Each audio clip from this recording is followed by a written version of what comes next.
adalah Allah yang begitu terbaik dalam kehidupan kami, Allah yang begitu dahsyat, Allah yang luar biasa. Bapa yang baik, sepanjang hari Tuhan kami telah beraktivitas penuh hingga sampai pada saat ini kami kembali berkumpul di rumah-Mu untuk memuji, memuliakan dan meninggikan nama-Mu dalam kerajaan surga.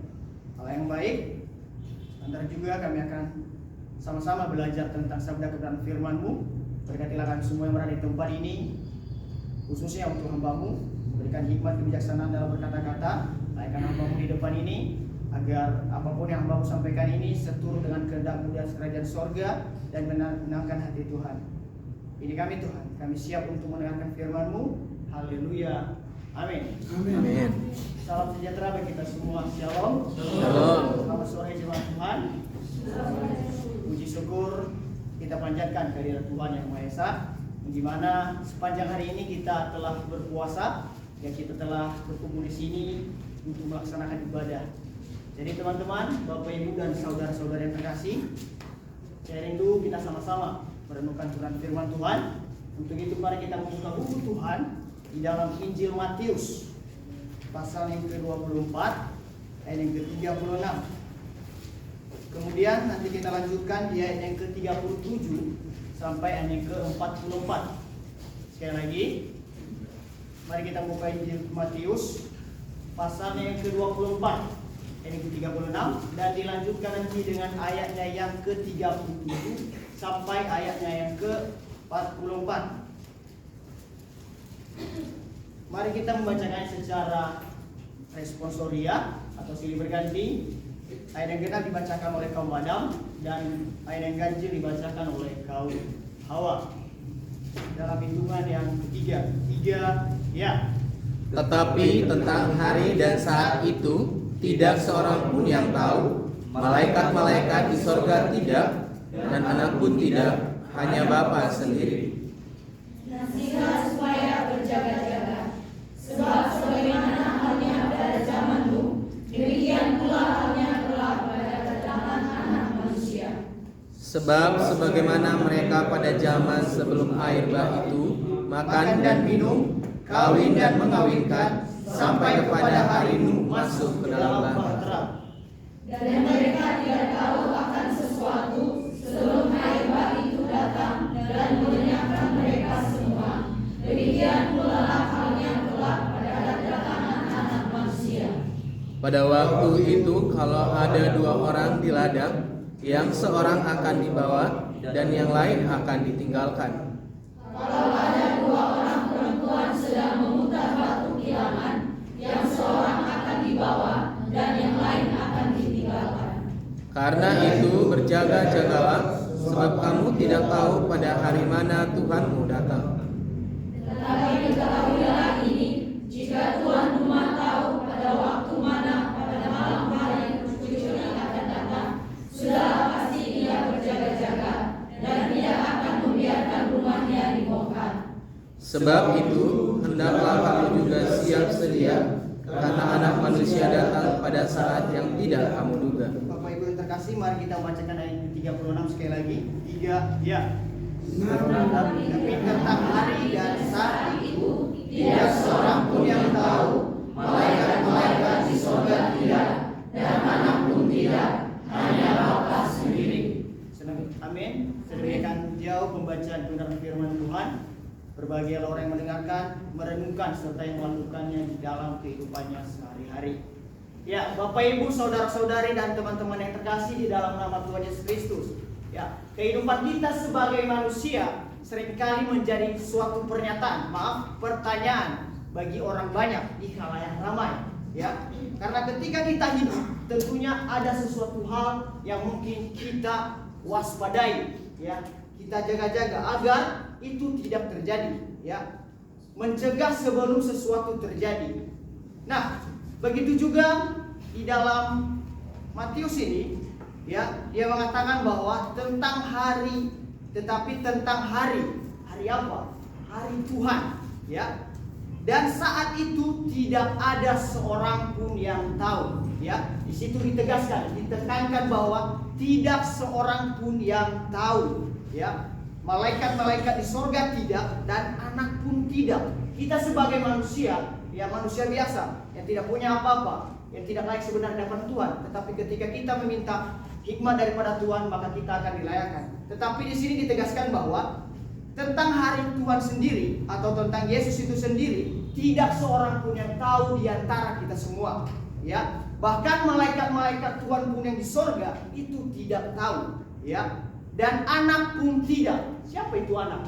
Yang tidak lain adalah Yesus, ya, yang rela mengorbankan dirinya kepada kita semua, ya, untuk menebus semua dosa-dosa kita, dosa saya, dosa teman-teman, dan dosa Bapak Ibu sekalian.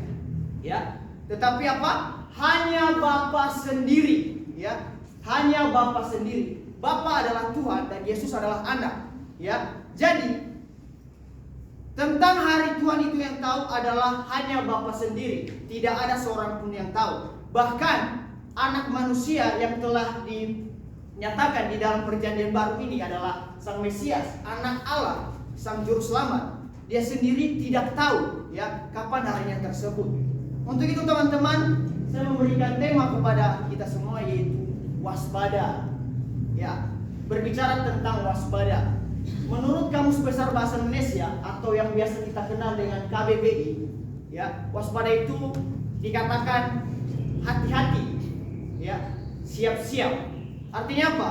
Segala sesuatu yang harus kita waspadai terlebih dahulu, kita harus hati-hati. Ada pepatah mengatakan, sedia payung sebelum hujan. Ya, jadi persiapkan diri sebelum datangnya suatu masalah. Nah, jadi kenapa saya mengambil tema pada saat ini?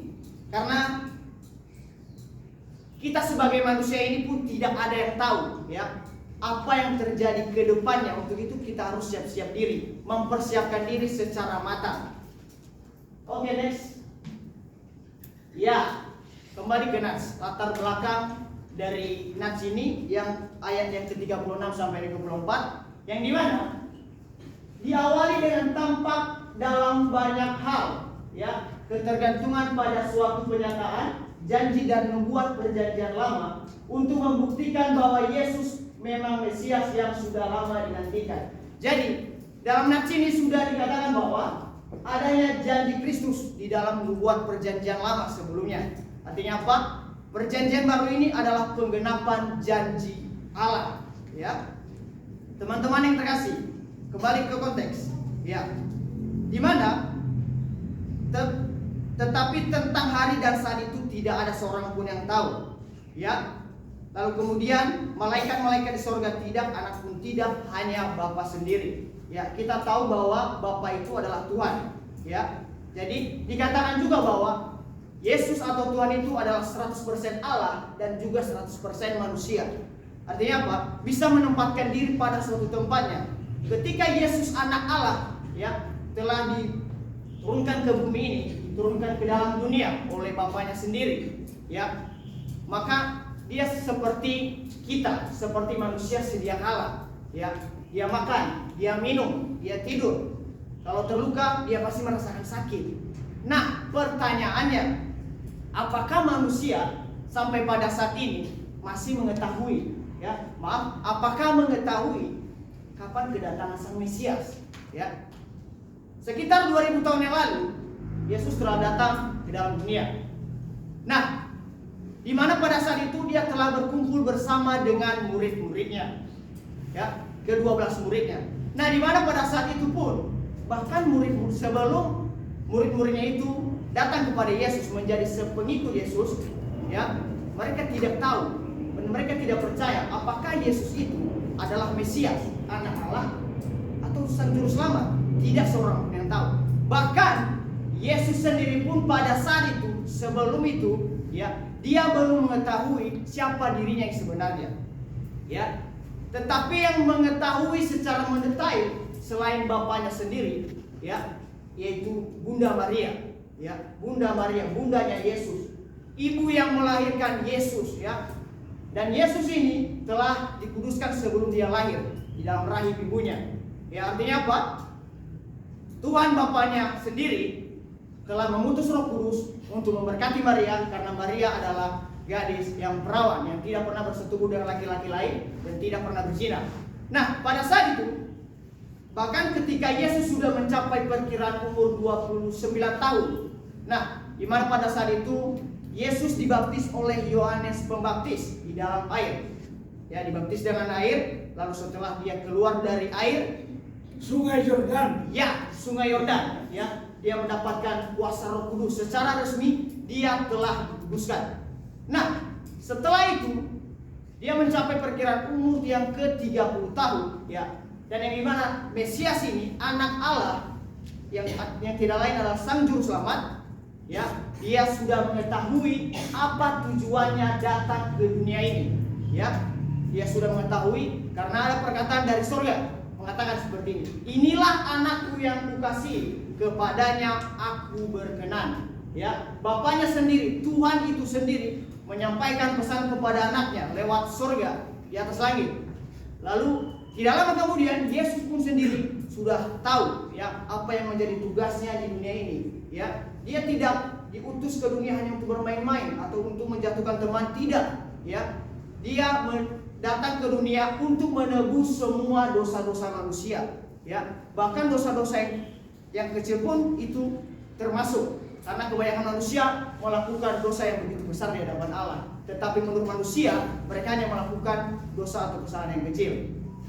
Oke, Bapak Ibu yang terkasih dalam nama Tuhan Yesus Kristus. Jadi suara dari surga itu ditutup dengan perkataan, dengarkanlah dia. Iya.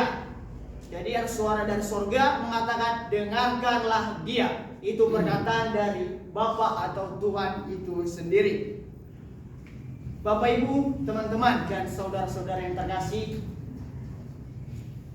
di mana pada saat Yesus telah turun secara resmi oleh Bapaknya sendiri, dia turun secara rahasia, ya. Tidak ada seorang pun yang tahu.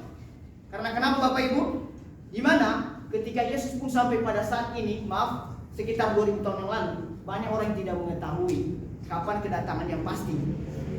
Lalu kemudian seiring berjalannya waktu, ketika sang 12 murid Yesus ini telah menjadi pengikut Yesus sesungguhnya, telah resmi menjadi murid-murid Yesus, ya, maka otomatis mereka sudah tahu, mereka sudah percaya, ya, bahwa Yesus ini adalah anak Allah, Sang Juru Selamat, ya, yang menyelamatkan kita dari belenggu dosa. Nah, begitu juga seiring berjalannya waktu, kemudian para pengikut Yesus ini mulailah memberitakan Injil kepada semua orang, ya, memberitakan Injil kepada semua orang.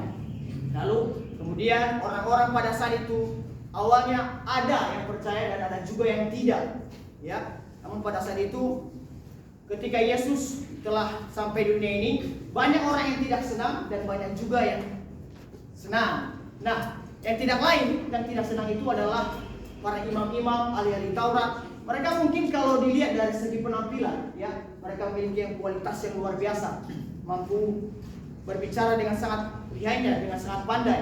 Tetapi apa? Yang dilihat adalah dari dalam, ya, dari hati. Bagaimana mereka menerapkan tindakan mereka, action, tindakan nyata. Apakah mereka hanya sekedar perkataan saja? Ya.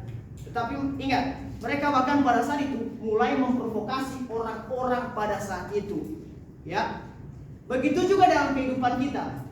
Mungkin pada saat ini teman-teman sering mendengar bahwa ada orang yang memberitakan Injil, menyebarkan Injil Kristus, ya. Di luar sana ada banyak sekali. Zaman sekarang ini ada banyak orang yang hebat, ya. Tetapi minusnya kurangnya orang yang jujur, ya. Orang Farisi, ahli Taurat, imam-imam tidak terpanggil. Ya, tidak terpanggil. Jadi mereka pada saat itu, para imam-imam, ahli-ahli Taurat, orang-orang yang tidak percaya kepada Kristus, ya, mereka tidak terpanggil. Tetapi orang yang sudah percaya kepada Tuhan, otomatis mereka yang terpanggil. Semuanya kita di sini. Ya, semuanya kita yang berada di sini. Katakan amin.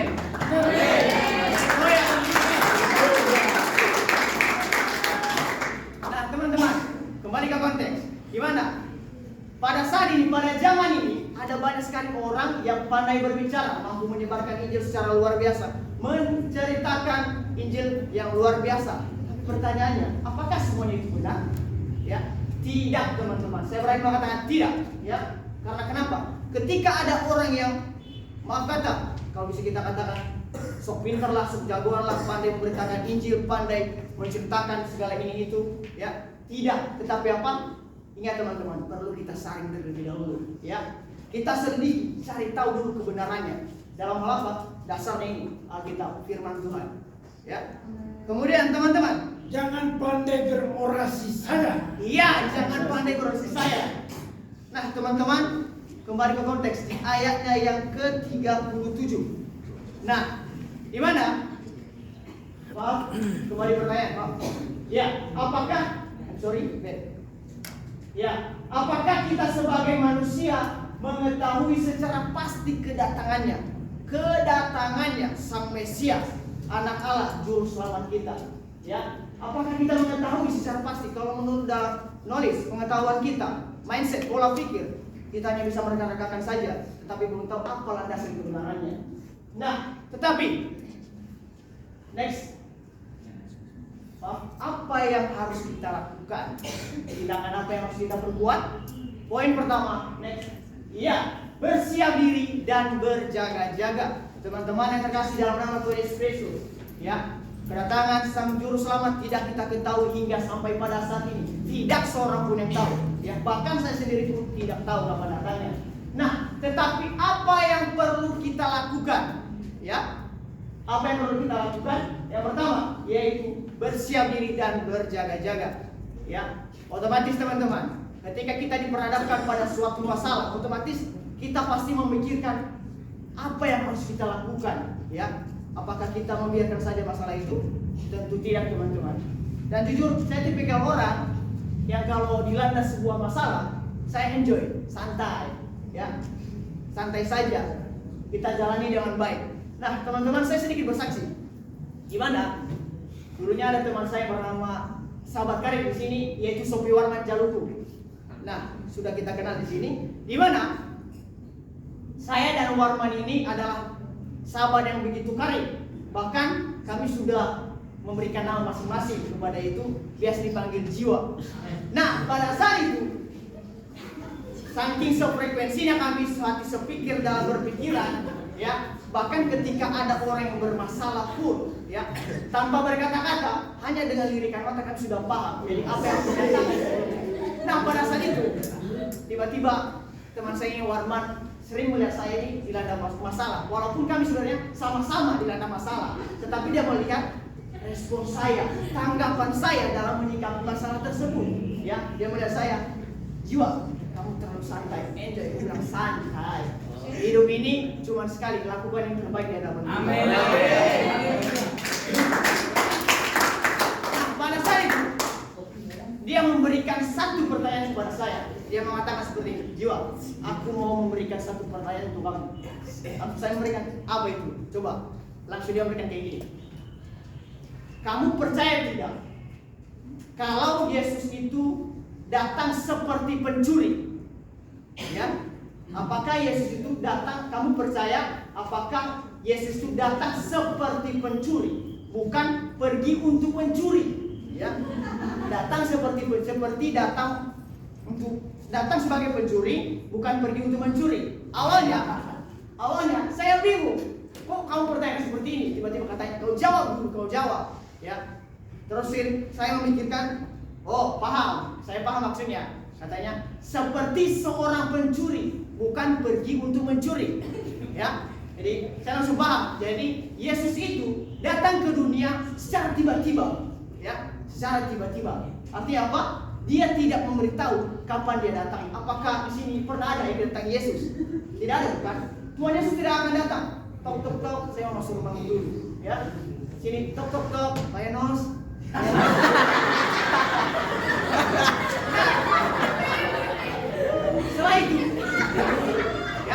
Setelah itu, saya mulai paham apa yang dimaksud oleh teman saya ini Warman. Lalu kemudian dia mengatakan, ibaratnya seperti itu, ya.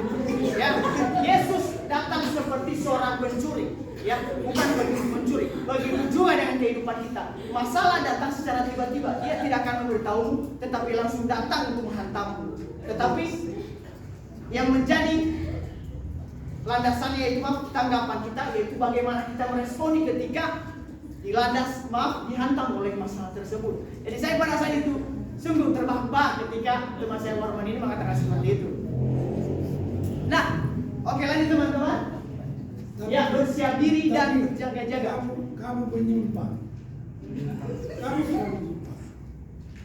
Iblis itu pencuri dan pembunuh dan membinasakan. Tidak ada asosiasi.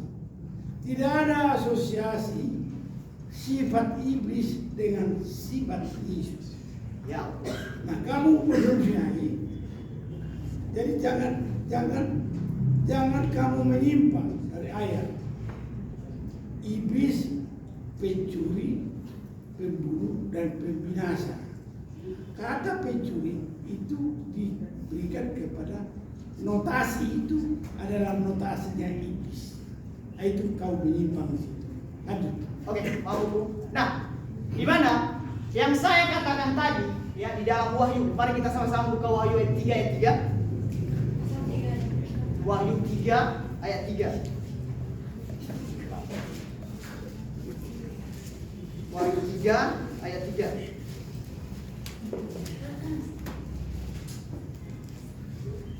Salah seorang bacakan kita.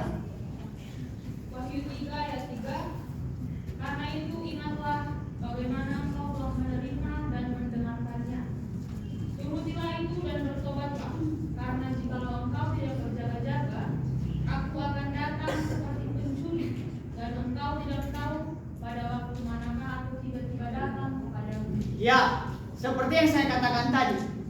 Ya, kita punya landasan firman Tuhan. Firman Tuhan adalah suatu kebenaran dan kebenaran itu nyata. Ya, di mana saya mengatakan bahwa Yesus itu datang seperti pencuri, bukan seorang pencuri. Sedangkan iblis adalah seorang pencuri, pembunuh, bahkan yang membuat hal-hal jahat yang tidak disenangi oleh Allah sendiri. Nah, artinya apa? Berikutnya, di mana kita sebagai manusia harus bersiap diri dan berjaga-jaga, ya. Dan ketika kita menunggu kedatangan Yesus, ya, otomatis kita harus mempersiapkan diri terlebih dahulu. Kita berjaga-jaga, ya. Jangan sampai Tuhan Yesus tidak jadi datang ke dunia ini hanya karena ulah kita, ya. Hanya setiap perbuatan, kelakuan, tindakan kita, ya, yang mungkin tidak berkenan di hadapan Tuhan, atau justru kita berkompromi dengan iblis. Nah, seringkali manusia berspekulasi tentang kedatangan Yesus, ya. Berspekulasi tentang kedatangan Yesus. Dan kita sebagai manusia, ya, tugas kita bukan untuk berspekulasi bukan berspekulasi tentang kedatangan Yesus, ya. Spekulasi adalah menerima informasi yang mungkin yang bisa kita anggap mitos tapi dijadikan sebuah fakta, ya, tidak ada landasan kebenarannya. Nah, kebanyakan orang-orang pada saat ini seringkali menyampaikan sesuatu hal, tetapi itu hampir dirasakan orang fakta, ya, semuanya merasakan fakta. Tetapi jika orang yang benar-benar mengkritisi hal tersebut, ya, itu bisa dikatakan mitos, ya, karena tidak ada kebenaran, tidak ada penyelidikan terlebih dahulu. Oke, yang kemudian berikutnya poin kedua. Kedatangannya secara tiba-tiba dan mengejutkan, ya. Kedatangannya secara tiba-tiba dan mengejutkan. Yang pertama, ya, karena mereka tidak berjaga-jaga, hanya sibuk dengan hal-hal duniawi. Ya, kembali ke 2000 tahun yang lalu, di mana seperti zaman-zaman Nuh, mereka tidak tahu akan sesuatu sebelum air bah datang. Nah, pada zaman Nuh, ya, pada saat itu orang-orang di zaman Nuh tidak percaya bahwa akan adanya kedatangan Sang Mesias, ya. Dan yang dimana Sang Mesias, Sang Juru Selamat, Anak Allah, ya, telah menyampaikan pesan kepada Nuh, ya, agar apa? Agar dia membuat bahtera, ya, dengan panjangnya 300 hasta, lebar 50 hasta dan tinggi 30 hasta. Nah, pada saat itu orang-orang mengecap Nuh sebagai orang aneh. Kenapa? Karena pada saat itu cuacanya itu masih baik-baik saja. Tapi Nuh berkata kepada mereka, persiapkanlah dirimu karena Sang Mesias akan datang, Sang Juru Selamat, Anak Allah. Tetapi pada saat itu orang-orang masih tidak percaya dengan apa yang dikatakan Nuh, ya. Lalu Nuh tidak mendengarkan perkataan mereka, tidak terlalu mempedulikan apa kata orang-orang pada saat itu. Walaupun dia dikatakan aneh, kenapa tiba-tiba membuat bahtera itu. Nah, pada saat itu, karena saking mereka tidak berjaga-jaga, mulai mengabaikan apa yang dikatakan oleh sesama mereka, menyampaikan apa yang dikatakan Allah, ya, maka orang-orang pada zaman Nuh itu telah sirna, ya. Turunlah air bah, 8 orang selamat di luar lagi dari hewan-hewan atau binatang-binatang pada saat itu. Nah, kemudian ketika Nuh telah selamat dari air bah itu, orang-orang pada saat itu mulai ingin memasuki bahtera Nuh sendiri. Tetapi apa yang terjadi? Karena Yesus atau Tuhan sendiri telah mengatakan kepadanya untuk menutup bahtera, ya, karena dia akan menurunkan air bah yang begitu dahsyat. Jadi pada saat itu karena mereka tidak mempersiapkan diri dengan baik, tidak berjaga-jaga, maka mereka sudah mendapatkan apa yang menjadi balasannya sesungguhnya. Nah, yang kemudian teman-teman, yang kita lakukan untuk kedatangan Yesus, ya, untuk menyambut kedatangan Sang Mesias, Sang Juru Selamat, ya. Yang pertama kembali kita ulas, kita harus terus-menerus berjaga-jaga. Ditekankan di sini bahwa kita harus terus, ya, harus berarti sebuah kewajiban, ya, sebuah kewajiban yang harus dilakukan.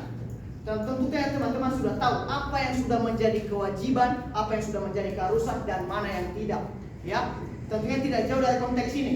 Di dalam ruang lingkup berasrama, ruang lingkup kampus, ya, kita diberikan sebuah peraturan. Nah, peraturan-peraturan seperti itu menjadi suatu kewajiban, ya. Karena kenapa? Ketika kita tidak melakukannya atau melanggarnya, maka kita akan menerima balasannya, konsekuensi, ya, konsekuensi dari setiap perlakuan perbuatan yang kita lakukan. Karena apa teman-teman? Karena setiap apapun yang kita lakukan di dunia ini, ya, akan ada respon tanggapan timbal balik, ya. Ketika kita melakukan hal-hal baik di dunia ini, maka percayalah kelak kita akan menerima hal-hal baik itu juga. Dan begitu sebaliknya, ya. Ketika kita melakukan hal-hal yang tidak baik, hal-hal buruk, hal-hal jahat, hal-hal yang tidak berkenan di hadapan Tuhan, ya, maka otomatis kelak juga kita akan mendapatkan respon tanggapan timbal balik tersebut, ya. Ditekankan sekali lagi, kita harus terus berjaga-jaga, ya, untuk menyambut kedatangan Sang Mesias. Bahkan ketika kita sebelum dilanda masalah, kita sudah harus bersiap-siap. Katakan amin, Bapak Ibu Saudara-saudara. Lalu Yesus datang di saat yang tidak kita duga. Ya, seperti yang saya katakan tadi dalam Wahyu 3 ayat 3, ya. Saya akan bacakan sekali lagi untuk kita. Karena itu ingatlah bagaimana engkau telah menerima dan mendengarnya. Turutilah itu dan bertobatlah. Karena jikalau engkau tidak berjaga-jaga, aku akan datang seperti pencuri, dan engkau tidak tahu pada waktu manakah aku tiba-tiba datang kepadamu. Ya, dan di mana pada waktu manakah aku tiba-tiba datang kepadamu. Artinya Tuhan Yesus tidak akan memberitahu kapan kedatangannya secara pasti, ya. Kita tidak boleh mereka-rekakan dalam pikiran kita. Tetapi berjaga-jaga. Ya, tetapi berjaga-jagalah dan tetap mempersiapkan diri. Amin. Oke teman-teman, kembali ke konteks. Nah, di mana? Di ayat yang ke-40. Pada waktu itu, kalau ada 2 orang di ladang, yang seorang akan dibawa dan yang lain akan ditinggalkan. Kemudian lanjut, kalau ada 2 orang perempuan sedang memutar batu kilangan, yang seorang akan dibawa dan yang lain akan ditinggal. Ya, di mana ini masih berkaitan dengan zaman Nuh tadi. Ya, pada waktu itu ada 2 orang, perumpamaan seperti itu. Kalau ada 2 orang di ladang, ya, seorang akan dibawa dan yang lain akan ditinggalkan. Tentunya ada 1 orang yang dipakai dan ada 1 orang yang tidak, ya. Karena mereka menunjukkan apa yang sepantasnya untuk dilakukan. Ya, saya percaya Bapak Ibu di tempat ini ketika kita menunjukkan, ya, memberikan hasil yang terbaik di tempat ini, baik dalam segi skill, kemampuan, bakat, talenta yang kita miliki, otomatis kita akan dipakai secara luar biasa oleh Tuhan. Amin. Amin. Lalu yang kemudian sekali lagi ditegaskan di ayat yang ke-42, ya. Karena itu berjaga-jagalah, sebab kamu tidak tahu pada hari mana Tuhan datang, ya. Karena itu berjaga-jagalah, ya.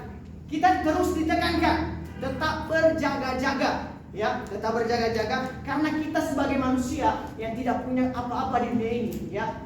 Karena yang kita miliki adalah satu, hati sebagai hamba. Amin.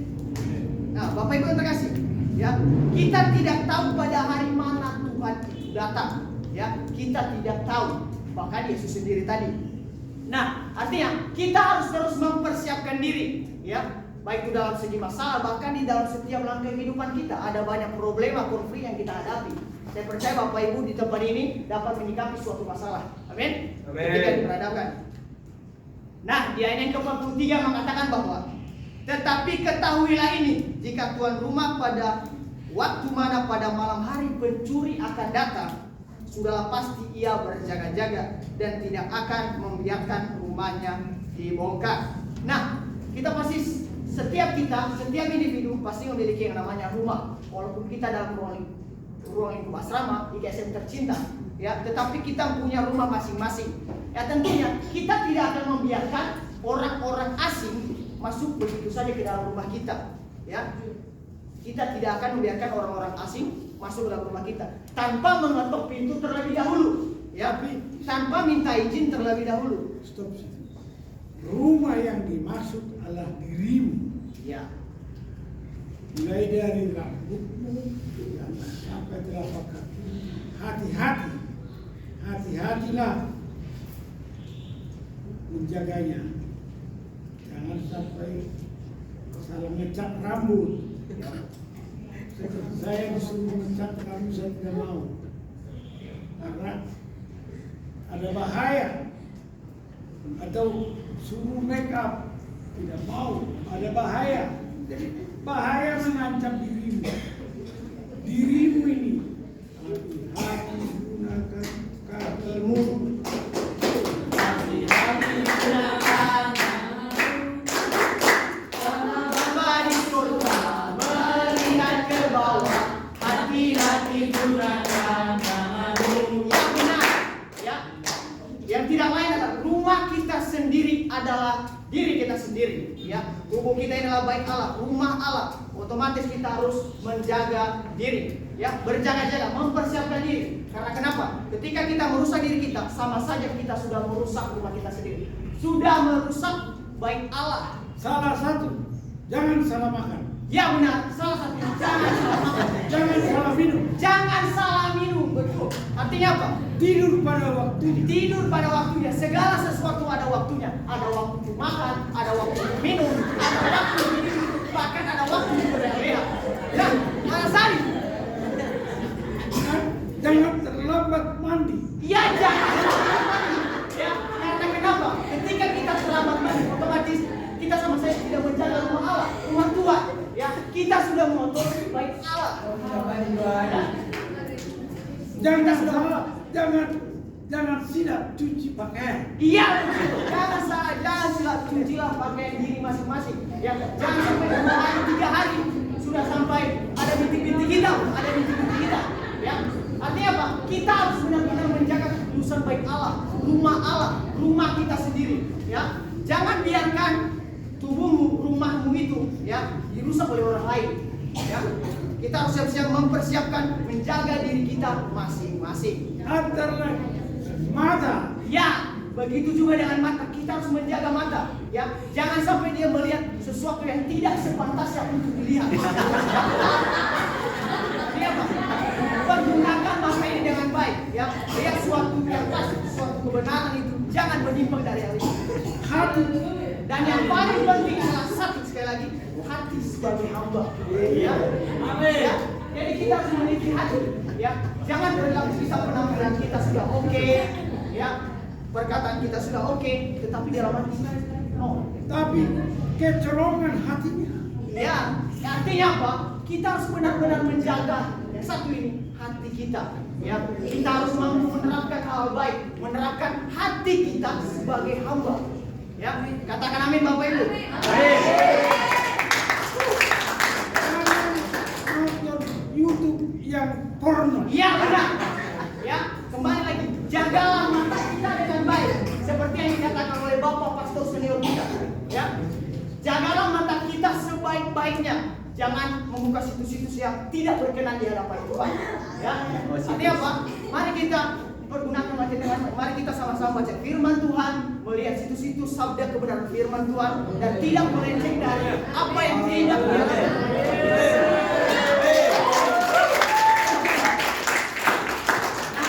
Oke, membahayakan. ya, karena itu sangat membahayakan. Ya, otomatis ketika mata kita saja sudah melihat hal yang tidak baik, sama saja kita sudah merusak rumah Tuhan. Ya, ingat, ketika matamu sebelah atau dua-duanya salah, melihat yang tidak sepatutnya melihat, congkel matanya.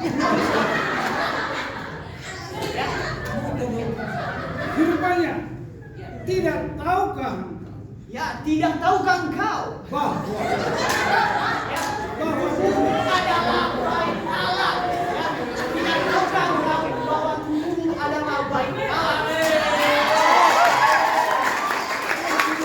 tidak tahukah engkau bahwa Roh Kudus bersemayam di dalam hatimu? Iya, Roh Kudus bersemayam di dalam diri kita. Ya, karena Tuhan sudah mengirimkan Roh Kudus, mengutus Roh Kudus di dalam pribadi kita masing-masing. Ya, kalau kita melenceng, ya, atau justru yang tidak diharapkan Tuhan, percayalah, Tuhan itu sedih, Tuhan itu bahkan menangis. Karena kenapa?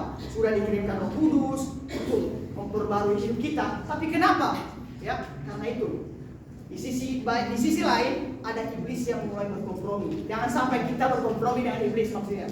Ya, artinya apa? Kita harus bijak-bijak memilah, ya, mana hal yang baik untuk dilakukan dan mana hal yang buruk untuk tidak kita lakukan. Ingat, lakukan hal baik, buangkan buruknya. Ya. Always do your best and let God bless. Selalu lakukan yang terbaik dan biarkan Tuhan yang melakukan selanjutnya. Ya. Lalu kemudian lanjut. Kembali ke konteks 4:3 dan 23. Ya, jika tuan rumah tahu pada waktu mana pada malam hari pencuri akan datang, ya, sudah pasti ia berjaga-jaga dan tidak akan membiarkan rumahnya dibongkar. Ya, seperti yang saya katakan tadi, bahkan tubuh kita adalah rumah baik Allah. Kita harus menjaga dengan kekudusan. Jangan sampai orang masuk, ya.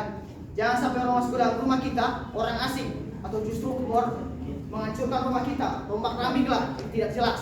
Lalu apa yang harus kita lakukan? Sekali lagi saya tekankan, harus mempersiapkan diri dan berjaga-jaga, khususnya untuk rumah kita.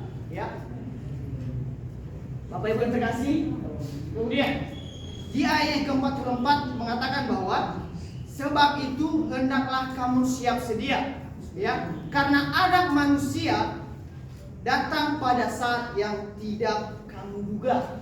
Ya, secara pribadi, saya secara pribadi, teman-teman, Bapak Ibu, saudara sekalian, ya, firman Tuhan sekali lagi menegaskan kita bahwa kita tidak mengetahui kapan kedatangan Sang Mesias, tidak terduga.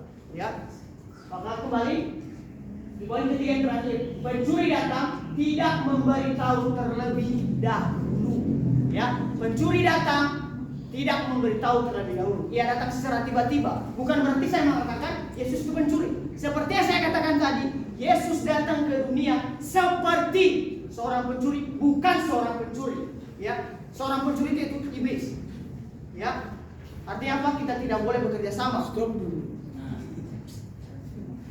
Perkataan itu terakhir.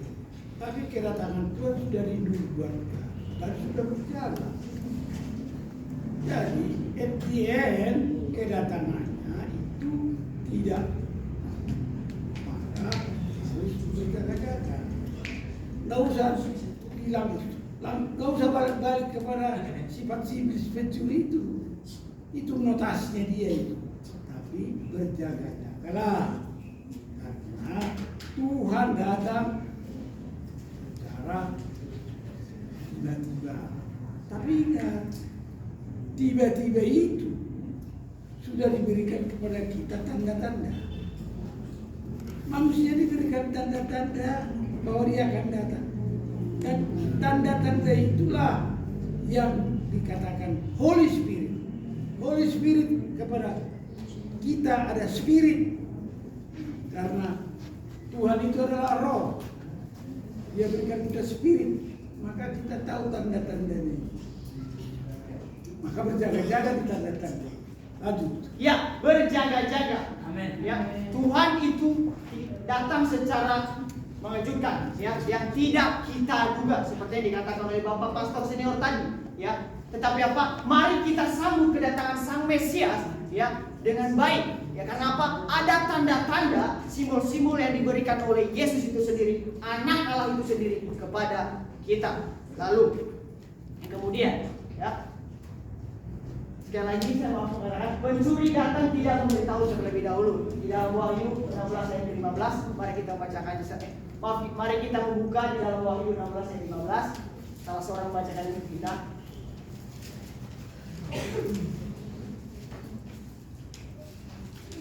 Wahyu 16 pasal 16 ayat 15. Lihatlah, aku datang seperti pencuri. Berbahagialah dia yang berjaga-jaga dan yang memperhatikan pakaiannya, supaya ia jangan berjalan dengan telanjang dan jangan kelihatan kemaluannya. Ya, di dalam Wahyu 16 ayat yang ke-15 ini mengatakan bahwa lihatlah, aku datang, Anak Allah itu akan datang, ya, seperti seorang pencuri. Tetapi ingat, ditegaskan di situ, ditekankan sekali lagi, berbahagialah dia yang berjaga-jaga, ya, artinya orang yang telah mempersiapkan dirinya dengan baik, ya, dan memperhatikan pakaiannya, seperti yang dikatakan oleh Bapak Pastor Senior tadi. Kita jaga tubuh kita, rumah Tuhan ini, baik Allah kita ini, ya, dengan baik, ya, karena dari segi pakaian saja, maka otomatis kita sudah merusak rumah Tuhan kalau kita tidak mencuci pakaian. Apalagi kalau Jangan sampai kudis. ya, apalagi kalau sudah menyampai kulit kita, kudis. Ya, ingat, bukan Roh Kudus, tapi Roh Kudus. Ya. Nah, jadi ketika kita tidak menjaga rumah Tuhan tadi, baik Allah tadi, bahkan ketika pakaian kita sudah mengeluarkan bintik-bintik kita, kalau di dalam bahasa daerahnya itu sari lale. Itu adalah hal yang paling jorok untuk dilihat. Ya. Ini dia bahasa daerah. Nah, pada saat itu, ya, artinya apa? Sekali lagi, supaya jangan berjalan dengan telanjang dan jangan kelihatan kemaluannya. Ketika kita telah menjaga rumah Allah ini dengan baik, ya, dimulai dari segi pakaian kita membersihkannya dengan baik, ya, maka otomatis kita berjaga-jaga dan mempersiapkan diri dengan baik tanpa kita harus tidak memakai pakaian atau bisa dikatakan telanjang, ya. Peringatan. Ya, sebuah peringatan kepada kita semua. Supaya jaga air jangan sampai mati. Ya, benar. Jaga lampu supaya tidak gelap. Amin. Ya. Hati-hati. Lampu tidak boleh mati, tapi tidak dibiarkan hidup terus. Ya. Air tidak boleh mengalir, tapi harus ada air. Cepat semua kasih tahu bagian air mati supaya ada mandi. Harus itu kewajiban kalian semua itu. Maju. Ya, benar. Sekali lagi apa yang dikatakan Opung tadi, Bapak Pastor Senior kita, ya, kita harus benar-benar menjaga dan mempersiapkan diri dan justru harus menjaga rumah kita, ya. Jangan sampai kita telanjang, ya, kata Opung tadi. Ya, artinya apa? Kita boleh mempersiapkan diri, membersihkan diri, ya, boleh mandi, bahkan habiskan air sebanyak-banyak. Karena apa? Air kehidupan yang sesungguhnya berada di dalam sorga. Ada amin, Bapak Ibu? Jadi belajar bersih-bersih. Ya, benar sekali. Seperti yang dikatakan Bapak Pastor Senior. Ya. Nah, sekali lagi gimana? Berbahagialah dia yang berjaga-jaga dan yang memperhatikan pakaiannya. Saya percaya Bapak Ibu, kita sebagai manusia biasa di tempat ini yang tidak punya apa-apa, yang mungkin kita ahli dalam bidang tertentu, tapi justru sebaliknya tidak. Tapi ingat, setiap orang pasti ada plus minusnya, ya. Ada skill kemampuan yang berbeda-beda, talenta yang berbeda-beda. Dan yang paling terpenting adalah gunakan setiap apa yang telah diberikan Tuhan untuk kemuliaannya. Ada amin, Bapak Ibu? Amin.